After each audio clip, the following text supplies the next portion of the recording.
And today on Showbiz India, it is indeed my pleasure to welcome Mr. Navneet Chugh to Showbiz India once again. It's always great to see you, Navneet. Thank you for being here. Sure, my pleasure, Reshma. Thank you so much for the invite. So today we're talking about something very important, about hate crime. Unfortunately, hate crimes has escalated, especially since 2020. And today I'd like to talk to you, since you're a very prominent member of the South Asian community, the Sikh community, and you're an immigration lawyer. Tell me, how would you define hate crimes? And what are some of the hate crimes or racial slander that you or your clients may have experienced? Yeah, I think hate crime is a very important topic, and I think it's always existed. I think bias is a human condition. I think hate crime is a crime against tolerance and acceptance, which means we have to fight it. We have to acknowledge it. We have to educate ourselves, and we have to teach acceptance. And slowly over a period of time, I think it can be conquered.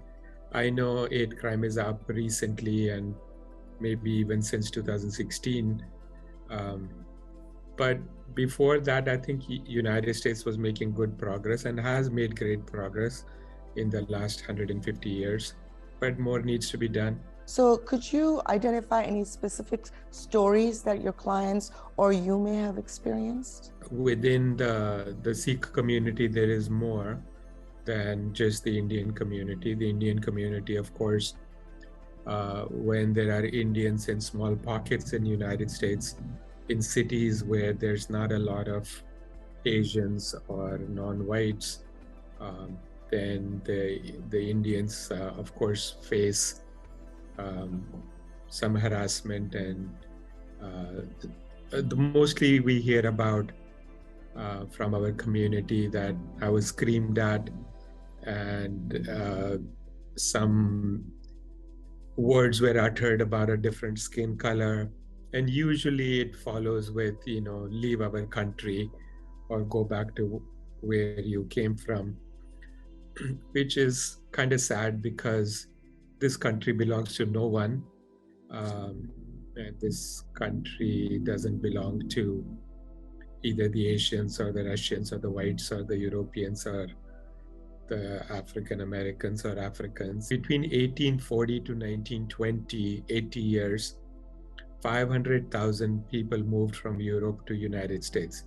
That's a total of 40 million. So if you Google today, how many Irish Americans are in US, how many French Americans, how many German Americans, and how many British Americans, you'll see the numbers as 40 million plus for all these top 5 countries of Europe.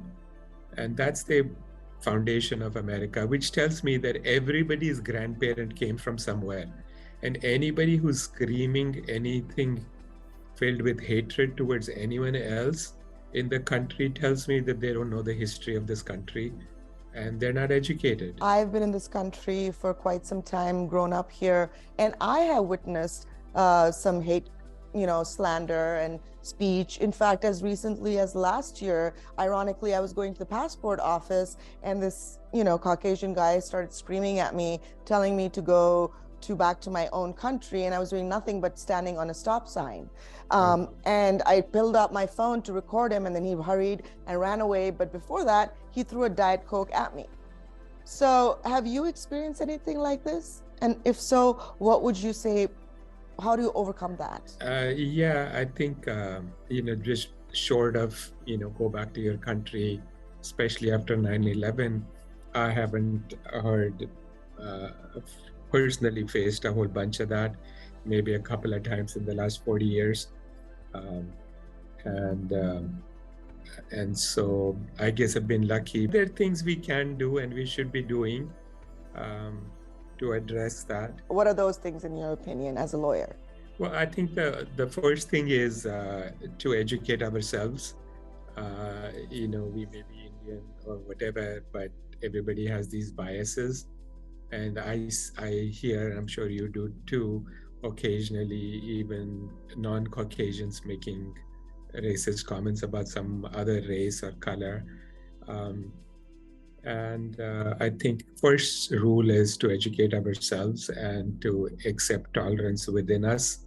Then I think the important thing is to speak up, and speak up as much as possible. Speak up on social media, speak up with the other media, and pressurize the leaders to do something. About a few months ago, there was I believe, a Hispanic woman in Dallas. The four Indian women were coming out of a restaurant, and they were chit-chatting, and I guess they were nicely dressed and wearing nice shoes and carrying nice bags or whatever, and something happened to this woman, and she started screaming at all four of them, saying, "Go back to your country," and this and that. And then one of them recorded it and, of course, put it on their social media. And, of course, the police caught up with that person, and she was charged. And in a way, when you see all of this on social media, you feel like, why are we putting this on social media, and why don't we just hide this? And this is uncomfortable. But I think we have to look at the larger picture, think about the long-term vision. And I think for that, we need to speak up. And as much of this as we spread, the better off the communities shall be and the country will be. That the first thing we need to do is support the victim, because the victim feels harassed and lonely and fearful.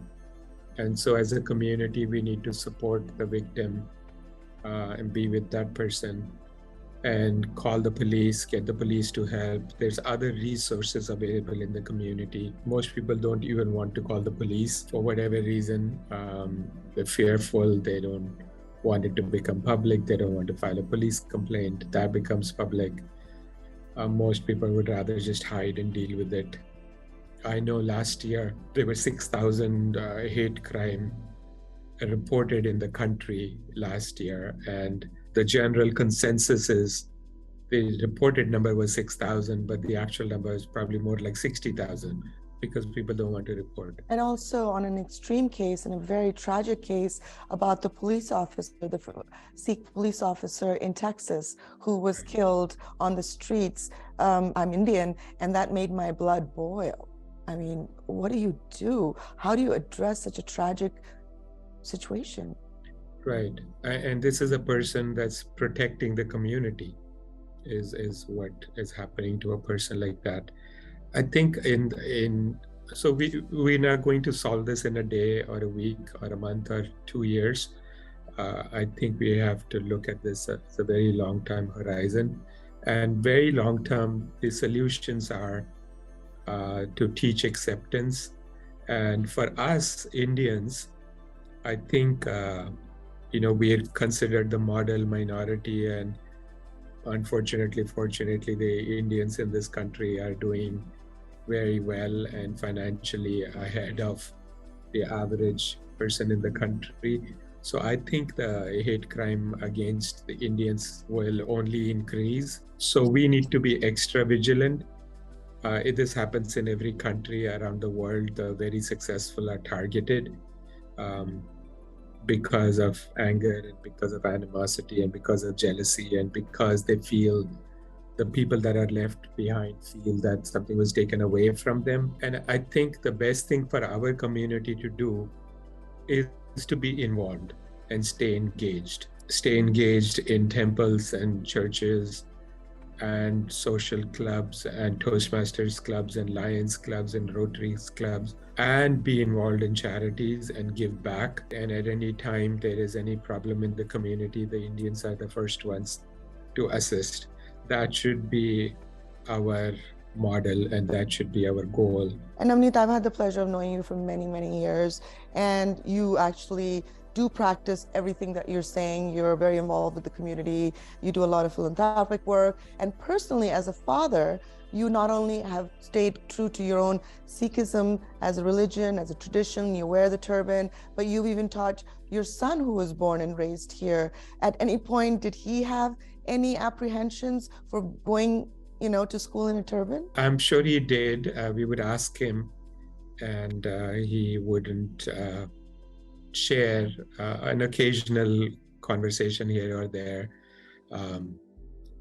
But I think what worked out good for him, and I encourage everyone, is to get involved in sports. And for some reason, this country, the least amount of bias in this country is in sports and entertainment. The rest, everything else, there is bias. And so Viraj, for instance, got involved in basketball and became a captain of the team. And then once you're a sports person in high school, then everything is forgiven and everybody likes you. If not sports, then other community activities in the school, be the treasurer of the school association, be the president, run, be visible. Even if you lose, doesn't matter, but be involved in the student body, work in the school newspaper. One of my nephews, he wears a turban, young kid, a 16-year-old. He's like the most popular kid in school because he's the DJ at the football games. And so that kind of involvement helps tremendously. So Reshma, as a community, we should focus on a few corridors that are very important, and that'll address the hate crime also in the long run. And these corridors are Wall Street and investment banks and professors and researchers in academia and in media, newspaper, television, radio, and social media, and journalism, of course. And the other corridors are Fortune 500 senior management and professionals, doctors and lawyers and CPAs, and entrepreneurs. And finally, and probably the most important, politics. These 10 corridors are the solution for a community in the long run, to build a very strong community, to build an affluent community that can then give back after earning. And then these corridors give you an opportunity to be a good person and a good community, and then earn respect of the rest of the communities in this country and outside. And then we get involved in giving back. All put together, this cycle then puts us in a good light, and it helps the entire planet. Very articulate, very eloquently said. Thank you so much, Navneet, for taking the time out. Thank you for all the great work you guys are doing. Thank you.